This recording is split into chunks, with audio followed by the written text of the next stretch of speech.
आप सभी को जय श्री कृष्णा, राधे राधे। महाशिवरात्रि की हार्दिक शुभकामनाएं। जैसा कि हम सभी जानते हैं, कल महाशिवरात्रि का पावन पर्व है और इस दिन अगर घर में लड्डू गोपाल विराजित है, शिवजी भगवान के साथ साथ अगर आप ठाकुर जी लड्डू गोपाल का भी यह महाअभिषेक करते हो तो आपको शिवरात्रि का करोड़ों गुना पुण्यफल प्राप्त होता है। आप मंदिर जाकर शिव भगवान का अगर अभिषेक करते हो, जल अभिषेक करते हो, रुद्राभिषेक करते हो, लेकिन इस वीडियो में मैं जो आपको बताने वाली हूँ, अगर इस प्रकार से आप घर पर ही रहकर शिव भगवान का भी जल अभिषेक करोगे तो आपको जो है रुद्राभिषेक जितना ही पुण्यफल प्राप्त होगा। साथ ही साथ जो शिवरात्रि महाशिवरात्रि पर शिव भगवान के लिए बड़े बड़े अनुष्ठान किए जाते हैं, उनका महाअभिषेक किया जाता है, रुद्राभिषेक किया जाता है, जिसमें बहुत ज्यादा खर्चा भी आ जाता है।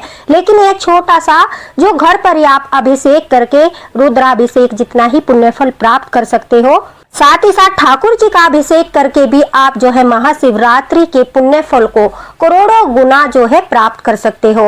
इस वीडियो में आपको पता चलेगा कि लड्डू गोपाल का महाअभिषेक आप किस प्रकार कर सकते हो।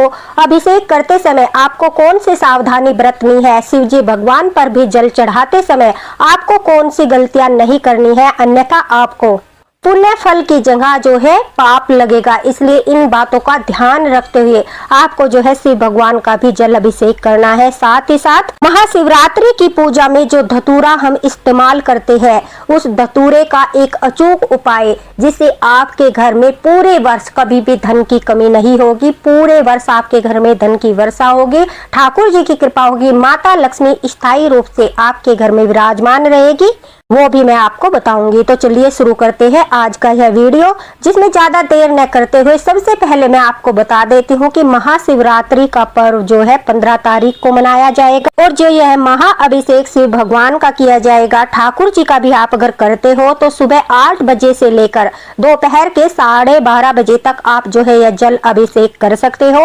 उत्तम मुहूर्त रहने वाला है। साथ ही साथ अगर आप किसी कारणवश सुबह के समय जल अभिषेक नहीं कर पाते किसी प्रॉब्लम के कारण, तो आपको निराश होने की आवश्यकता नहीं है, न ही घबराने की आवश्यकता है। शाम को 6 बजे से लेकर 7:47 के बीच भी आप यह जल अभिषेक कर सकते हो और महाशिवरात्रि का पूरा पुण्यफल प्राप्त कर सकते हो। देखिए, पहले तो अगर आप व्रत करना चाहते हो तो सुबह उठते ही शिव भगवान का, ठाकुर जी का, सभी का ध्यान कीजिए, स्वयं भी स्नान कीजिए। गंगा जल डालकर स्नान करने के बाद सबसे पहले घर में विराजित लड्डू गोपाल को प्रेम पूर्वक जगाइए। उसके पश्चात ठाकुर जी का महा स्नान कराइए। जो लड्डू गोपाल विराजित है, पहले उनको जो है आप यह महा स्नान करा दीजिए। लड्डू गोपाल को स्नान कराने के लिए आप वीडियो में भी देख सकते हो आपको क्या क्या सामग्री लगेगी, किस प्रकार से आप जो है लड्डू गोपाल का महा अभिषेक करोगे। उसके लिए आपको देखिए दूध, दही, शहद और घी, देसी घी जो होता है, गाय का घी है तो बड़ा ही उपयुक्त है, अगर नहीं है तो आप कोई भी देसी घी ले सकते हो। सिंपल जल आपको लेना है। देखिए, कुछ फूल आपको लेने हैं, तुलसी दल आपको अवश्य लेना है, साथ ही साथ बेलपत्र और धतूरा भी आपको ठाकुर जी के महा स्नान में महाशिवरात्रि के दिन अवश्य ही लेना है। या तो आप अलग अलग चीजों से स्नान करा सकते हो या फिर आप भी चीजों को एक जगह मिलाकर भी स्नान करा सकते हो। मैं ठाकुर जी को एक जगह मिलाकर ही सभी चीजों से स्नान कराया है, इसलिए आप भी एक लोटे में साफ शुद्ध जल लेकर में थोड़ा सा दूध, थोड़ी सी दही, शहद, घी, सभी जो है पंचामृत की चीजें हैं उन सभी को थोड़ा थोड़ा से उसमें डाल लीजिए। उसके बाद आप बेलपत्र, देखिए 3 पत्तियों वाला बेलपत्र आप अवश्य ही अपने लोटे के जल में डालिए। एक धतूरा आपको अवश्य ही डालना है। साथ ही साथ आपको जो है तुलसी दल भी डालना है। पीले रंग के या सफेद रंग के जो भी फूल आपके पास उपलब्ध है वो फूल भी आपको अवश्य डालने हैं। अगर फूल नहीं है तो आप मानसिक रूप से फूल का ध्यान करते हुए फूल समर्पित भी कर सकते हो। इस प्रकार से सभी चीजों को मिलाते हुए, जैसा कि आप वीडियो में देख रहे हो, ठाकुर जी को ओम नमो भगवते वासुदेवाय नमः इस प्रकार से ध्यान करते हुए अपने लड्डू गोपाल को पूरी श्रद्धा और अटूट विश्वास के साथ आपको यह स्नान कराना है। ठाकुर जी को जैसे मैंने बताया है, आप शंख से, पीतल के लोटे से या फिर तांबे के लोटे से ही स्नान कराएं। स्टील के लोटे वगैरह से आप ठाकुर जी को स्नान न कराएं, क्योंकि स्टील को पवित्र नहीं माना जाता। उसके बाद देखिए दोस्तों, महाशिवरात्रि के पावन पर्व पर आपको ठाकुर जी को गंध स्नान अवश्य ही कराना है। इससे क्या होता है, बहुत ज्यादा सकारात्मक ऊर्जा का आभास होता है, ठाकुर जी भी प्रसन्न होते हैं। उसके लिए आपको थोड़ा सा इत्र जल में डालकर थोड़ा सा चंदन मिलाकर ठाकुर जी को यह गंध स्नान कराना है प्रेम पूर्वक। और फिर उसके पश्चात देखिए, यही सभी चीजों का जल अगर आप पान नहीं कर सकते, एक लोटे में साफ जल लेकर, बिल्कुल जो है उसमें गंगा जल नहीं मिलाना है, जैसा कि हम जानते हैं, सिर्फ तुलसी दल डालकर ठाकुर जी को साफ जल से स्नान कराइए, ताकि आप प्रसाद के रूप में उस चरणामृत का पान कर सके। बाकी जल से आप अपने पूरे घर में छिड़काव कर सकते हो, दरवाजे पर छिड़काव कर सकते हो, लेकिन पान करने के लिए, प्रसाद ग्रहण करने के लिए आपको जो है बाद में साफ जल से ठाकुर जी को अवश्य ही स्नान कराना है। इस दिन आपको ठाकुर जी का चरणामृत अवश्य ही प्रसाद के रूप में सभी सदस्यों को देना है और स्वयं भी ग्रहण करना है। फिर मंदिर में या कहीं पर भी आप चौकी लगाते हो, वहाँ पर आसन लगा लीजिए। आसन लगाने के बाद देखिए, आप जो है पीले या लाल रंग का आसन लगा लीजिए। ठाकुर जी का सुंदर सा श्रृंगार करके वहाँ पर ठाकुर जी को विराजमान कर दीजिए, क्योंकि हमारे ठाकुर जी का महाअभिषेक हो चुका है और हमने ठाकुर जी को जो है विराजमान कर दिया है। उसके बाद देखिए, अगर आप मंदिर जाना चाहते हो तो मंदिर जा सकते हो। अगर आप मंदिर नहीं जाना चाहते, घर पर ही इस प्रकार से अभिषेक करते हो, तो आपको जो है रुद्राभिषेक जितना ही पुण्य फल प्राप्त होगा। और महाशिवरात्रि पर, इस वाली शिवरात्रि पर जो है पार्थिव शिवलिंग का बहुत अधिक महत्व है, क्योंकि माता पार्वती ने भी अपने हाथों से पार्थिव शिवलिंग बनाकर भगवान शिव को प्रसन्न किया था। तो इस दिन अगर आप मंदिर भी नहीं जाते, आप घर पर ही इस प्रकार से पार्थिव शिवलिंग बनाकर सही विधि के अनुसार पूजा करते हो,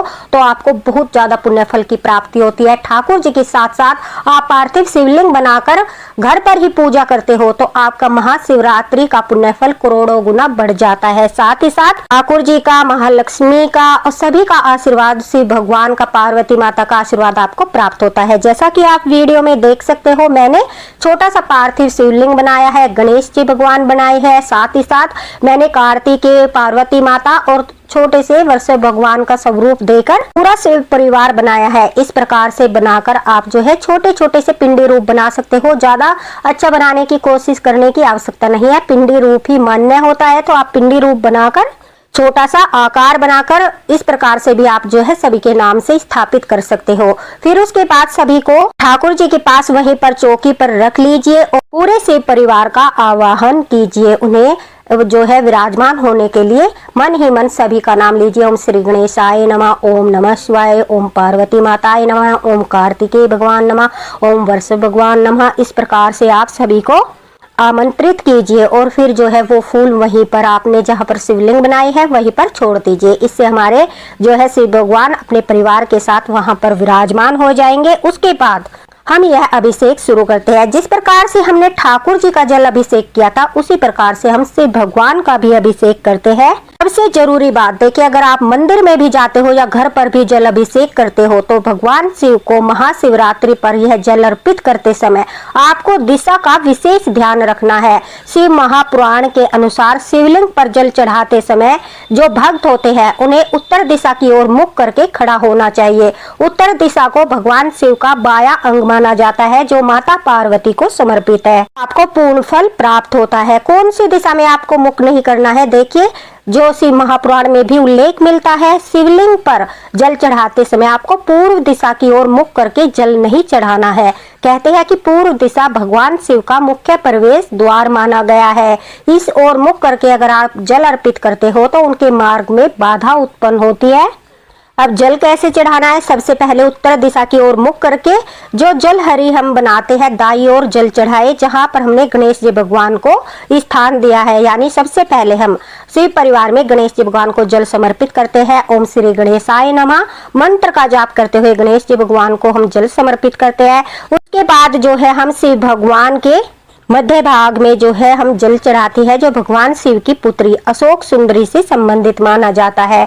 इसके बाद जलधारी के गोलाकार भाग में जल अर्पित करते हैं। वह स्थान माता पार्वती के हस्त कमल का प्रतीक माना जाता है। अंत में हम शिवलिंग पर धीरे धीरे जल चढ़ाते हुए ओम नमः शिवाय नाम का जाप करते हैं। देखिए, उसके बाद हम जो है भगवान के ज्येष्ठ पुत्र कार्तिकेय जी को जल समर्पित करते हैं, माता पार्वती को जल समर्पित करते हैं और जो वृषभ भगवान के हमने रूप बनाया है नंदी का, उन्हें हम जो है जल समर्पित करते हैं।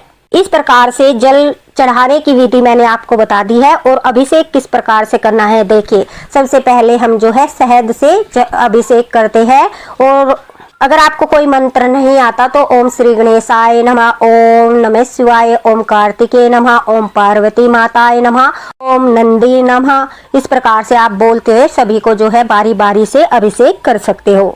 शहद से अभिषेक करने के बाद इसी प्रकार से बारी बारी जो है आप दूध, दही, घी और जल सभी चीजों से लास्ट में आपको जल से अभिषेक करना है। गंध स्नान भी आपको जो है अवश्य ही कराना है। एक लोटे में थोड़ा सा चंदन मिलाकर आपको जो है गंध स्नान भी करना है, गंध अभिषेक भी अवश्य ही करना है। आपको अपना दीपक प्रज्वलित करना है। आप चौकी पर अगर व्रत करते हो तो पहले ही यह स्नान कराने से या अभिषेक कराने से पहले आप एक लोटा जल भरकर फूलों के ऊपर वह कलश रखकर उसके ऊपर कोई भी ऋतु फल रखकर आप एक कलश भी वहां पर स्थापित अवश्य कर लीजिए।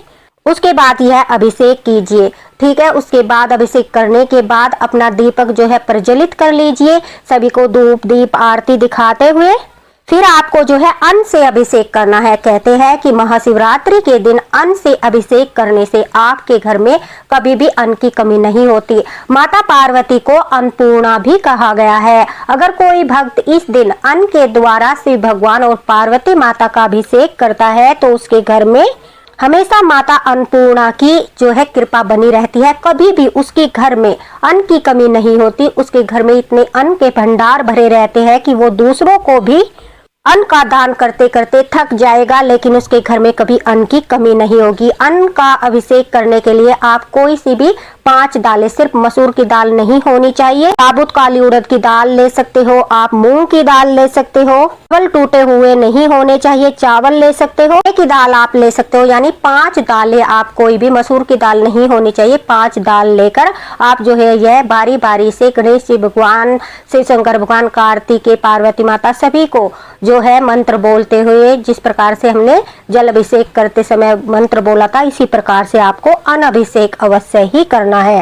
कहते हैं काले तिल से अभिषेक करने से और सफेद तिल से अभिषेक करने से महाशिवरात्रि के दिन हमारे सारे दुख, रोग और कष्ट कट जाते हैं। इसलिए आप जो है अन्न के साथ साथ तिल से भी अभिषेक करें। काले तिल से अभिषेक करने से आपके घर से रोगों का नाश होता है, साथ ही साथ आपके घर से जो है कष्ट कटते हैं, दुख कटते हैं और आपके जीवन में खुशियां आती है।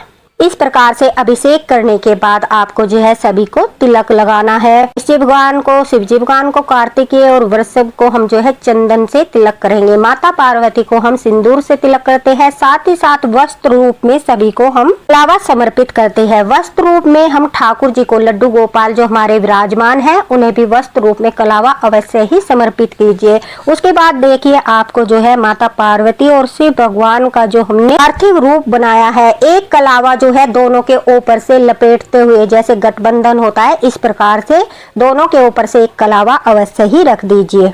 सभी को हम पुष्प समर्पित करते हैं, लड्डू गोपाल को भी पुष्प समर्पित करते हैं। उसके बाद जो है हम धूप दीप आरती करते हुए सभी को प्रणाम करते हुए, देखिए पुष्प समर्पित करने के बाद जो है भगवान शिव को हम बेलपत्र समर्पित करते हैं। 3 पत्तियों वाले बेलपत्र पर जो है चंदन और सिंदूर का तिलक लगाकर उन्हें जो है ओम नमः शिवाय इस प्रकार से बेलपत्र समर्पित कीजिए।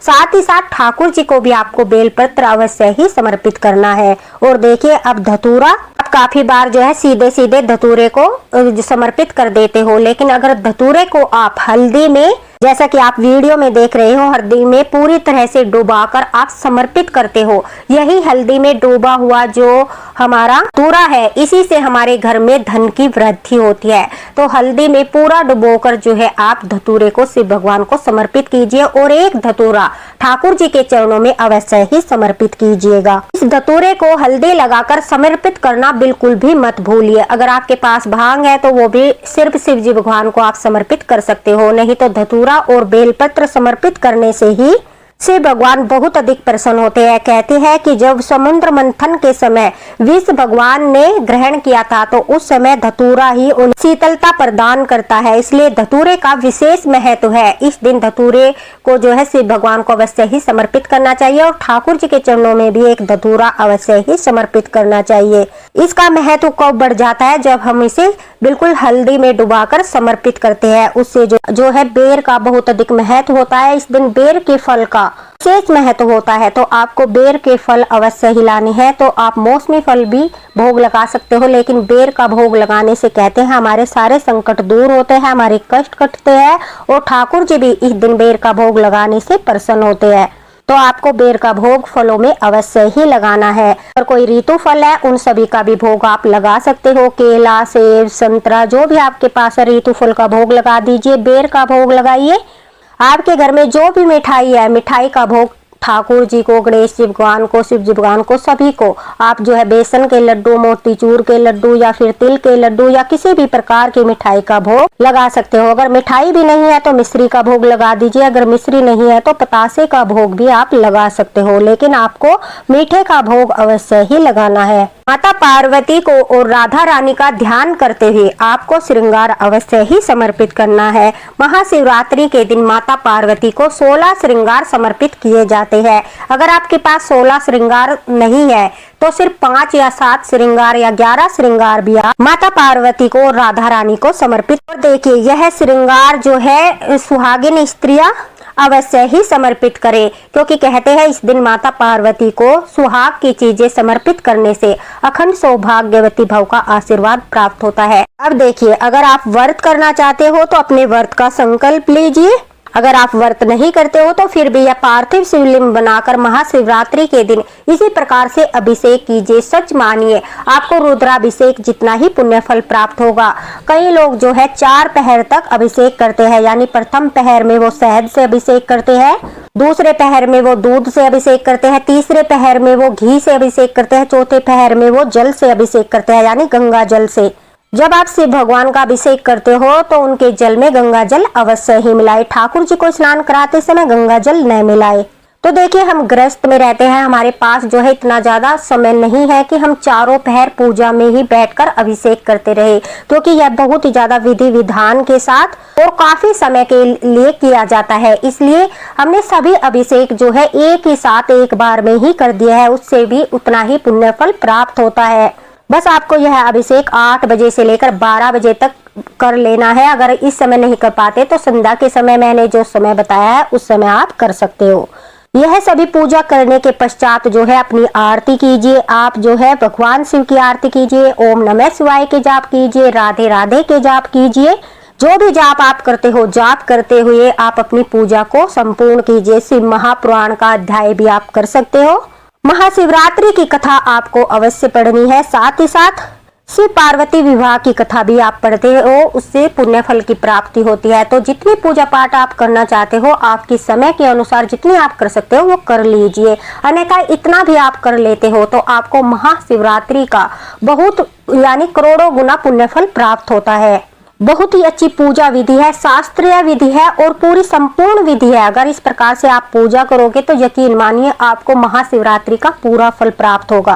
काफी सारी सखियां पूछती है कि क्या ठाकुर जी को फलाहार कराना है, अन्न का भोग नहीं लगाना है। तो देखिए, इस दिन ठाकुर जी का व्रत नहीं कराया जाता। ठाकुर जी को सात्विक भोजन का भोग लगता है, फल मिठाई सभी का भोग लगता है। तो ठाकुर जी का व्रत नहीं कराना है। अगर आपको व्रत करना है तो आप व्रत जरूर कीजिएगा। महाशिवरात्रि का व्रत करने से आपको अखंड सौभाग्य की प्राप्ति होती है। साथ ही साथ अगर कुंवारी कन्या महाशिवरात्रि का व्रत रखती है तो कहते हैं उन्हें शिव भगवान की तरह ही योग्य वर की प्राप्ति होती है। जिस भी वर की वो कामना करती है, भगवान शिव और पार्वती माता उसे वर का आशीर्वाद देते हैं। इसलिए कुंवारी कन्याओं को भी यह महाशिवरात्रि का व्रत अवश्य करना चाहिए। अब देखिए, सारी पूजा पाठ करने के बाद, आरती करने के बाद आपको क्या करना है। जो धतूरा आपने भगवान शिव को और ठाकुर जी के चरणों में हल्दी लपेटकर जो है हल्दी में डुबाकर समर्पित किया था, वही धतूरा आप, अगर आपके पास कोई पोटली है लाल रंग की, जैसा कि आप वीडियो में देख रहे हो, तो पोटली में बांधकर आप अपनी तिजोरी में उसे रख लीजिए। अगली शिवरात्रि तक इस पोटली को आप मत खोलना, इसे पूरा अच्छी तरह से बांधकर अपनी जो है तिजोरी में रख लीजिए। इससे आपके घर में सदैव भगवान शिव, पार्वती माता और विष्णु भगवान और लक्ष्मी माता की कृपा बनी रहेगी, उनका आशीर्वाद बने रहेगा और आपके घर में धन की कमी नहीं होगी। साथ ही साथ अगर पोटली नहीं है तो किसी भी लाल कपड़े में बांधकर आप जो है यह धतूरा अपनी तिजोरी में रख लीजिए। ठाकुर जी को स्नान कराते समय जो हमने धतूरा इस्तेमाल किया था उसे आप विसर्जित कर दीजिए। रुद्राभिषेक जितना फल प्रदान करने वाले इस जल अभिषेक के बारे में जानकारी अच्छी लगी हो तो प्लीज वीडियो को ज्यादा से ज्यादा शेयर कर देना ताकि महाशिवरात्रि के इस पावन पर्व पर भगवान शिव के साथ साथ उन्हें ठाकुर जी की भी कृपा प्राप्त हो और उनके जीवन में भी सुख और समृद्धि आए। दोस्तों, अगर वीडियो पसंद आया हो तो लाइक कीजिएगा और इसी तरह के वीडियो पाने के लिए हमारे साथ बने रहिएगा ताकि आपका समय समय का मार्गदर्शन होता रहे। ठाकुर जी का महास्नान मैं आप लोगों के साथ हमेशा शेयर करती रहूंगी ताकि आपको ठाकुर जी की भी कृपा प्राप्त हो सके। तो मिलते हैं अगले वीडियो में अगले मार्गदर्शन के साथ। आप सभी को एक बार फिर महाशिवरात्रि की हार्दिक शुभकामनाएं। ओम नमः शिवाय। राधे राधे। और कमेंट बॉक्स में राधे राधे जरूर लिखना, क्योंकि राधे राधे लिखने से कोटि कोटि पाप नष्ट होते हैं।